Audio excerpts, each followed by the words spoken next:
The Monkey and the Prince is a Tibetan story.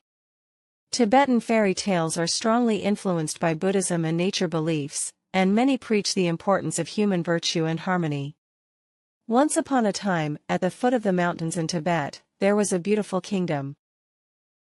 This kingdom was inhabited by a gentle and wise prince. The prince's name is Ramon. Prince Ramon studied hard every day for his kingdom and worked hard to protect his people.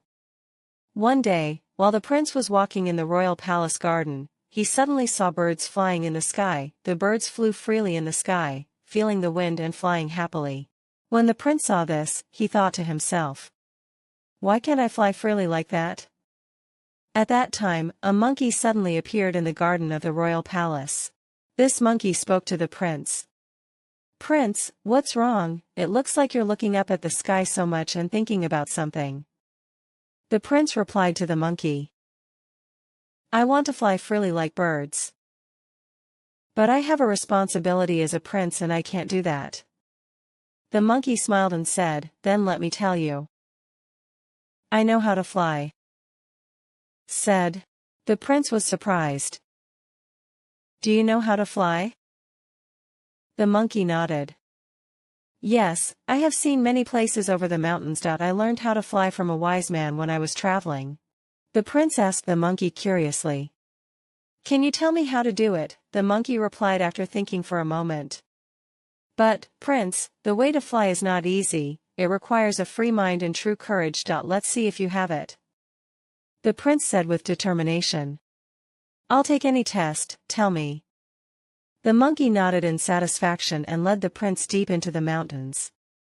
So the monkey told the prince to climb on a large tree at the top of the mountain. The prince was surprised. "Isn't it scary to climb such a tall tree?" The monkey said gently. "Don't be afraid. If you keep your mind calm and think calmly, you can climb without fear." The prince believed his words, grabbed the tree trunk and began to climb. My feet were unstable, but I remembered the words of the monkey and moved each hand firmly. Eventually the prince reached the top of the tree. "Well done, Prince." The monkey looked down from above and said, "Now I'll practice flying with me." The prince followed the monkey and jumped from the top of the tree. However, the monkey was able to fly, clinging to a tree branch, but the prince could not fly. The prince fell to the ground and fell. "I just can't fly." The prince burst into tears. The monkey walked up to the prince and said, "Prince, it is not only physical reasons that you cannot fly. As long as your mind is full of anxiety and fear, you can't fly. You need to feel freedom in your heart and have the courage to overcome your fears." The prince heard the words and thought quietly. I got rid of my anxiety and fear in my mind and decided to try again. This time, I calmed down and jumped again, without feeling afraid, and, incredibly, the prince was able to fly. The monkey smiled and said, "Prince, you are wonderful. When your heart was free, you were able to fly." The prince expressed his gratitude to the monkey. "Thanks to you, I was able to get over myself, thank you."